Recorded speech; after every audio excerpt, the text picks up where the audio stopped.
This is a video to show you how to cast on if you want to work socks 2 at a time. I'm using 2 different coloured yarns to make it a little easier to understand what I'm doing.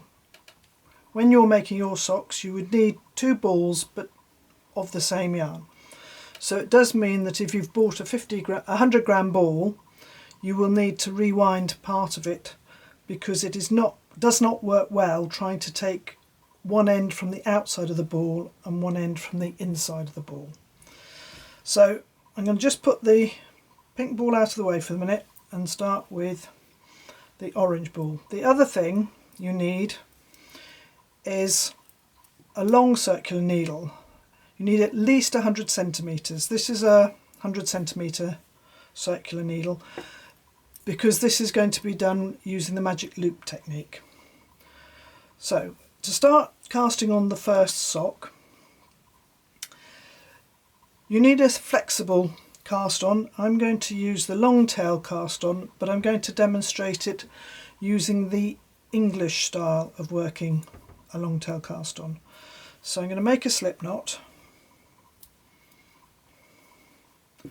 and place it on my right needle. For the purposes of demonstrating for the video, I'm going to make a very small sock. So I'm casting on socks that are 32 stitches.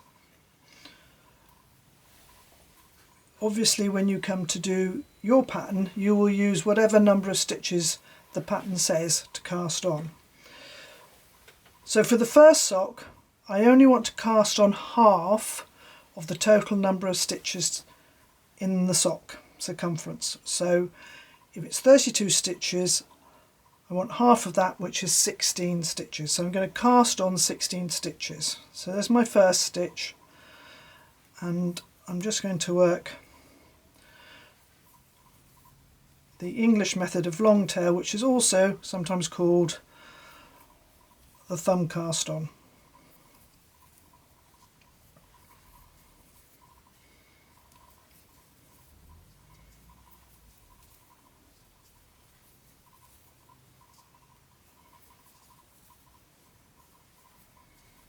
So let me see how I've done. It's 12.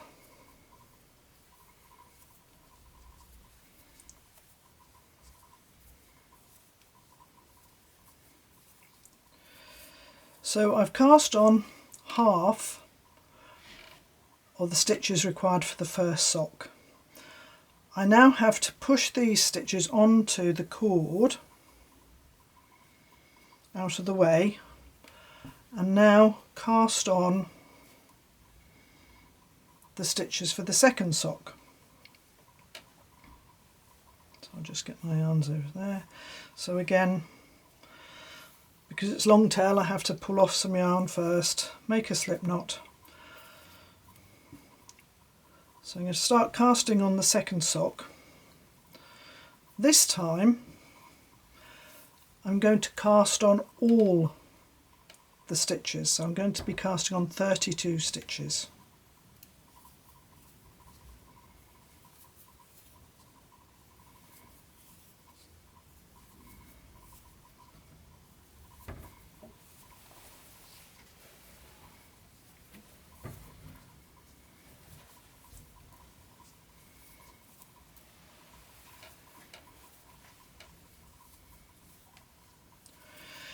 If you don't use this cast on, you can use a 2 needle cast on.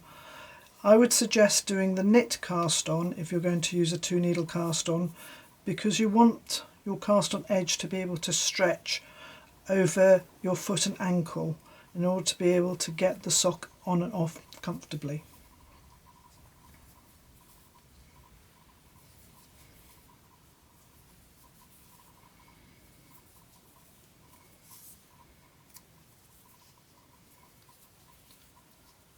I'll just count my stitches in a minute. So I've got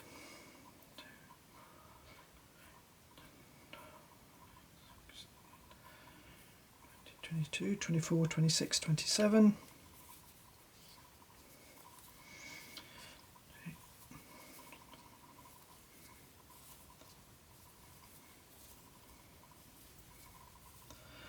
that should be 32.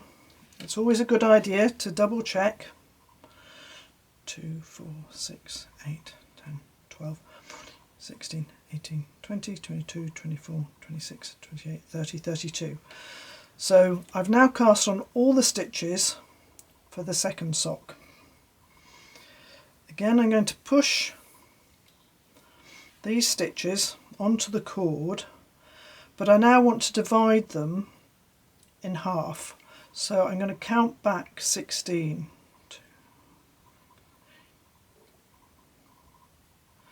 So that's half of the stitches. So if I pull those two stitches apart and then pinch my cord at this point, so I can pull a loop out.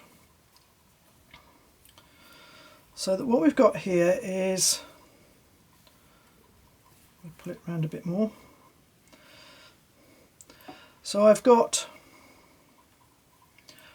half the stitches on the cord and half the stitches at the end of the needle, which is in fact this way round. So that's half on the cord and half on the other side. And the needle point is now back where my first group of stitches are. I can now cast on the remainder of my first group of stitches. This can be a little bit fiddly to get started because you've got to hold the cord, and again make sure you're getting your yarns the correct way round. So the tail end, which is that end, was the yarn that I wrapped around my thumb, and the end that's attached to the ball over here, which I need to pick up. As you can see, the yarns do get a little bit tangled at this point, so I've got to pick up the yarns so that I can carry on casting on stitches in the same way. So I'm going to go into the loop, knit it through and pull the stitch down. I've got to cast on the other half, which will be another 16 stitches.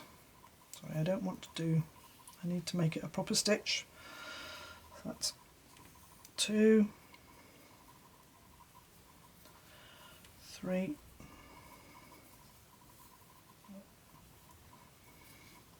5,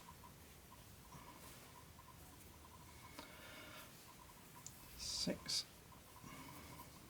7, 8, 9,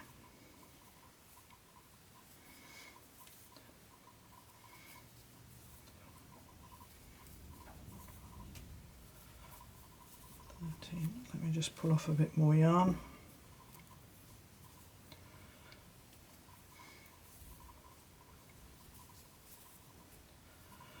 Right, so that should be 16. Let's just check. 2, 4, 6, 8, 10, 14, 16. So I've now got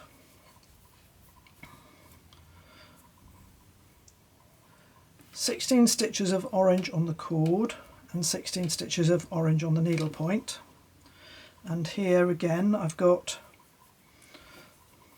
16 stitches of pink on the cord and 16 stitches which can be pushed up to the needle point here.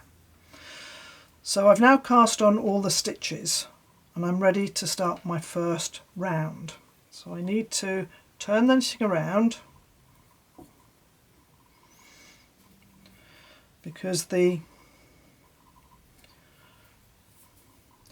actually have to kind of rotate the needles, because the last stitch cast on, which is the stitch where we've got both ends of the yarn, this stitch here, that's the last stitch cast on, is also the last stitch of the round. So what we're going to have to do now is to rearrange the stitches which are on the needle and which are on the cord. So I'm going to pull the cord so that the stitches down the bottom here come up to the needle point, but sometimes it can be a bit tight, to pull these stitches on while the stitches are also on the other needle end. So I'm now going to pull the needle that's at the back out towards the right so that the stitches go onto the cord, and I can push the stitches on the other side up towards the needle point.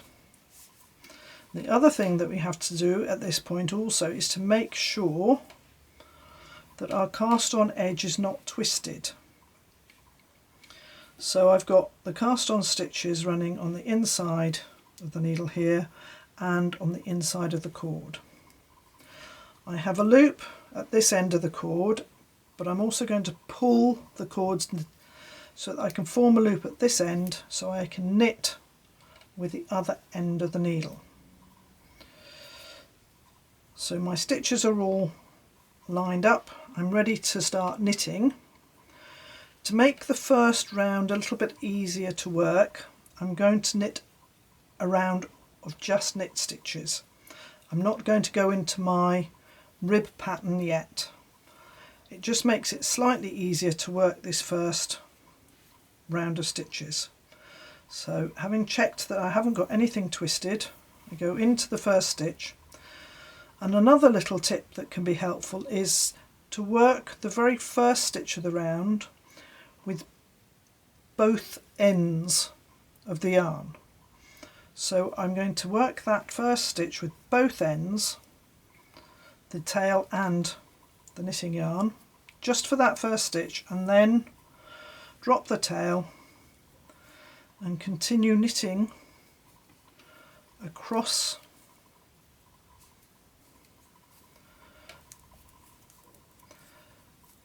the stitches of the first sock, which in this case is the orange sock.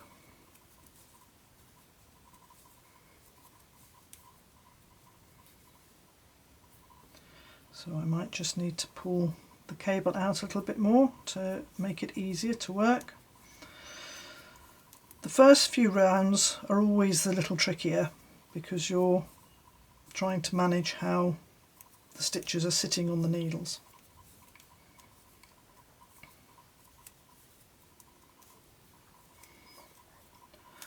So I'll just get to the end of this first row. So that's my first, that's the first half of the first round of sock 1. So we've now got to do the first round of the first half of sock 2. So I just get my yarns here, so I'm going to push these stitches up to the point. These need to come down a little bit, but I find it's quite useful to keep both socks fairly close to each other. I now need the knitting yarns, which I'm going to bring round. I know it looks very fiddly, we just have to get ourselves set up so that everything's sitting correctly. So I'm making sure, now if I knitted this now I would have a twist here, so I need to push all these stitches round so that I've got a nice continuous circle. When they were over here this would have been twisted, so I've now pushed those down to make sure I've got a nice continuous circle so that I can start knitting the first round of sock 2. So the pink sock is sock 2, push the stitches close together, knit the first stitch with both ends and then continue working the round with the yarn attached to the ball. So do remember to make sure that you continue knitting with the yarn attached to the ball, not the tail end. We don't want to get halfway around the round of stitches to find that we've picked up the wrong end. So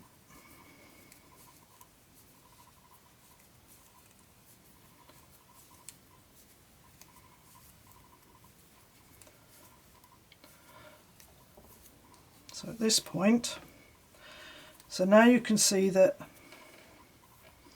I've got the two socks close together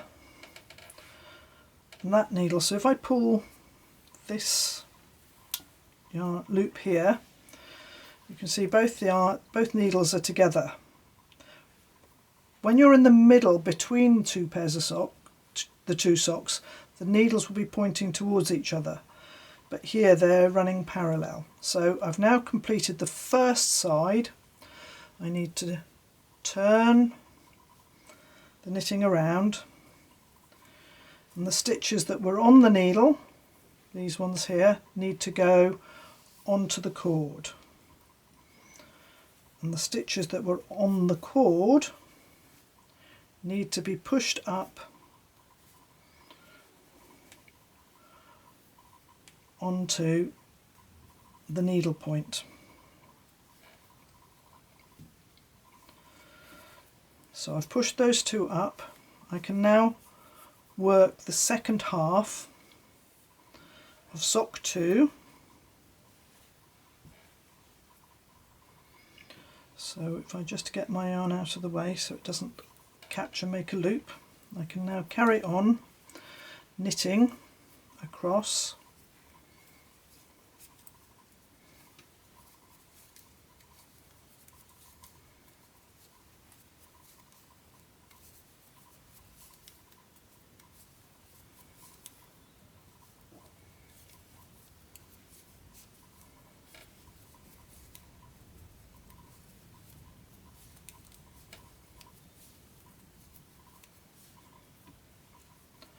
So as we come over, we're coming to the end of the first round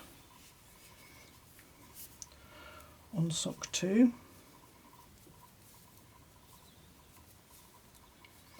So that's the last stitch of the round.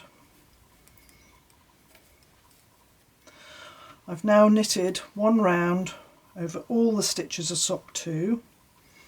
We now need to complete sock 1. So as you can see here, I'm only halfway across. I've done the stitches on one sock and I need to knit the stitches on the next sock. So I'm just going to adjust things a little bit, push those stitches down a bit, bring these stitches up near the point, pick up my sock 1 yarn, because orange is sock 1, and complete the round on the sock 1 stitches.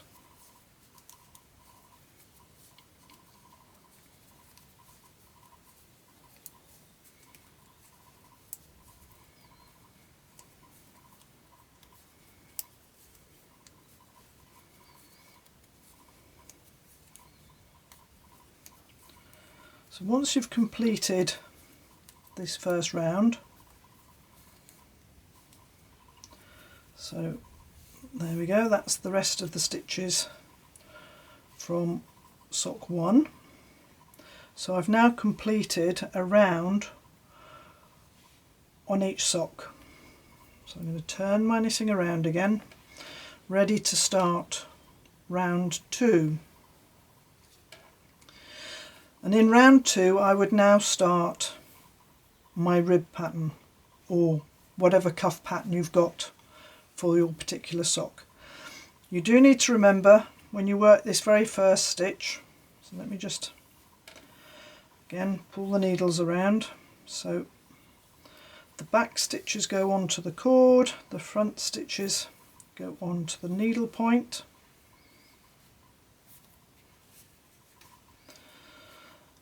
And then I've also got enough of a loop to be able to pull my needle round to knit the next round. When I knit this next round, that very first stitch has got 2 loops, so don't forget you have to treat that first stitch. Let me just get my yarn out of the way so I don't get it trapped. You have to treat those first 2 loops and also that yarn out of the way. Right, that's one stitch. So if I was going into a 2x2 rib, I would start with a knit 1, and then I would start my purl 2, knit 2 sequence, which means I should finish with a knit 1 at the end of this half round. It's easier to put the changeover point in the middle between either 2 knits or 2 purls rather than between a knit group and a purl group. You're less likely to get gaps if you split between 2 of the same type of stitch. So I would now continue working my rib pattern. You go the first half of sock 1, the first half of sock 2, the second half of sock 2, the second half of sock 1, and you just keep on working round and round for the cuff and leg for as long as you need until you get to the heel flap.